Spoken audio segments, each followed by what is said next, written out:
কে বা কাকা এগুলা কি বান্ধিছো? আমি সাঁতার জানি রে বা, এই সাঁতার শিখবো, কারণ সাঁতার না শিখলে সমূহ বিপদ। কারণ এই যে দেশ নতুন করে স্বাধীন হচ্ছে, আর এরা যা শুরু করেছে বিএনপি লিডার, এ দেখো কইছে যে সারা দেশের বিএনপি লিডাররা যদি মুইতে দেয়, মানে ভালোবাসাতে পেচ্ছাপ করে দেয়, তাহলে বলে বঙ্গোপসাগরে সব ভাটাইলে চলে যাবে। হ্যাঁ, তো যদি সব যদি ভাইসে যায় পেচ্ছাপে, তাই তো বাবু দুই ফেলে যাবো রে বা। তাই তুমি এগুলা কি বান্ধিছো? আর এগুলো একটু বাতাস আছে পুলাই যায়। বাতাস না এগুলা। আরে বাতাস, শোনো একটা কথা, এই বাতাসের মধ্যে মনে করো যে যদি ডুবে না যায় পেচ্ছাপের মধ্যে, মুতের মধ্যে মনে করা যায়, তার জন্য আমি সাঁতার শিখেছি। কারণ সাঁতার না শিখলে প্রোটেকশন লাগবে না, হাঁসটা ছায় বেড়ে না হয়, আর না জাহাজটা হাতে উঠতে পারে।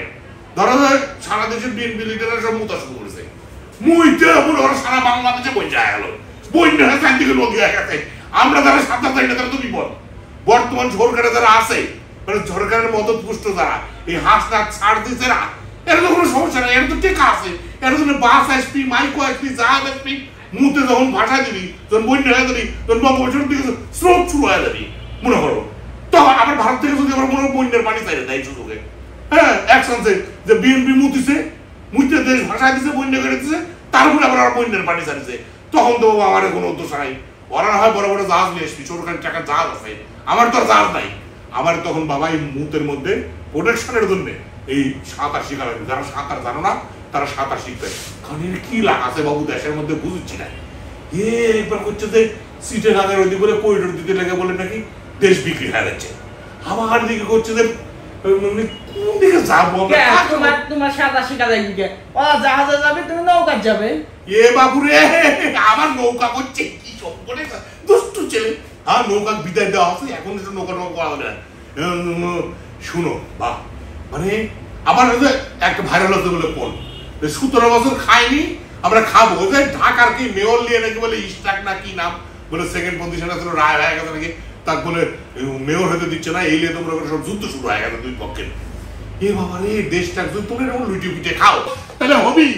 একদিকে করিডোর, একদিকে রোহিঙ্গার সমস্যা, এদিকে মনে করো বাণিজ্যের সমস্যা, কি সব লাগিয়েছে, দেশের নির্বাচন পিছিয়ে যাচ্ছে, আর তোমরা কি সব করছো, সম্পূর্ণ কথাবার্তা করছো।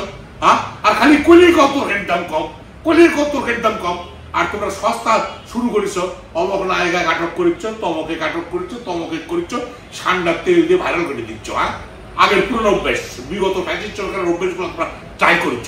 এসব করলে হবি? কোনো কিছু করলে তরকারির দাম কম, দেশ শান্তি আছে।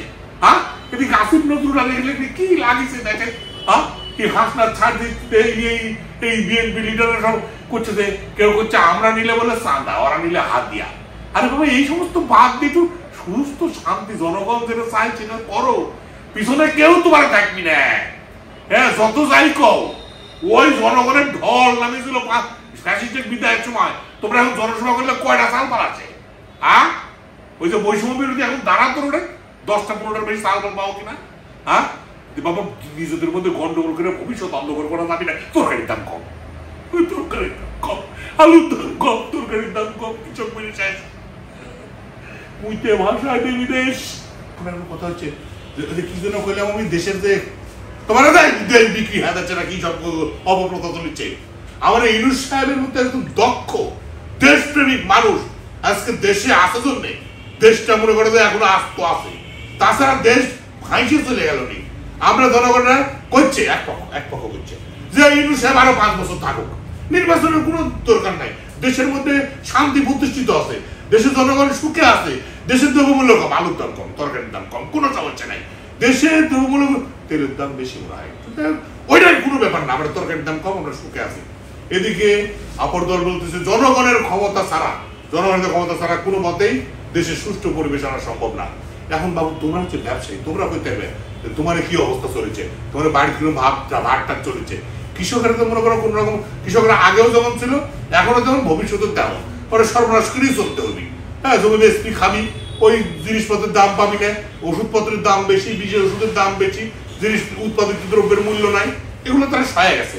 কিন্তু তোমরা ব্যবসায়ীরা, তোমার অবস্থা কি? তোমরাও তো সরকারের সাথে লিয়াজো করে ভালোই আছো নাকি? কিছুই অবস্থা ভালো নাই। তোমার কাছে এলে তোমরা ভালো নাই, তাহলে ভালো কি যারা সরকারের কাছে তারা না বাবু। তোমরা জানতে জায়গাতে সাঁতার শিখো, আর হচ্ছে তোমার 17 বছর খায়নি, দুঃখী দুর্দশার দুঃখী লোকগুলো নাকি তোমরা সহযোগিতা করো। না আমার ভালো লাগছে না, আমার এখন টেনশনই হচ্ছে। তুমি তো এমনি ডুবে যাবে যদি এত বিএনপি কর্মীরা মুততে শুরু করে, আর যদি মুতে যদি সত্যিই বন্যা হয়ে যায়, আর যদি সত্যি যদি ভাইসে যায় দেশ, তাহলে তো মুশকিল হয়ে যাবে।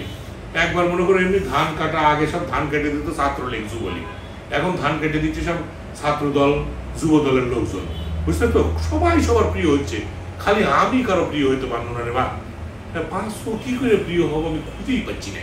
তোমরা বুদ্ধি টুদ্ধি দাও। আর ঠিক আছে, তোমরা ভালো থাকো, আমাকে সাঁতার শেখার ডিস্টার্ব করো না, দাও। আমি এখন যাই। তুমি সাঁতার শিখবে কোন জায়গা? ও বাবা, যাই যাবো, পুকুরে যাবো। নদী চালু হচ্ছে বলে? কোন নদী? সবই চালু হবে, নদী হবি, ড্রেন হবি, হ্যাঁ, ব্রিজ হবি, কালভার্ট হবি, সব হবি, বাংলাদেশের সব হবি। স্বপ্ন দেখো, সব হবি। হ্যাঁ, যাও, আমরা চলে যাবো। যেটুকু আছে সেটুকু শেষ হবে। তোমার সাথে কথা বাড়ায় লাভ নাই। তোমরা প্রস্তুতি নাও, যার যার ঘরে যা কিছু আছে তাইলে প্রস্তুত হও। সাঁতার শেখা লাগবে, কারণ দেশে এখন বন্যা হবে।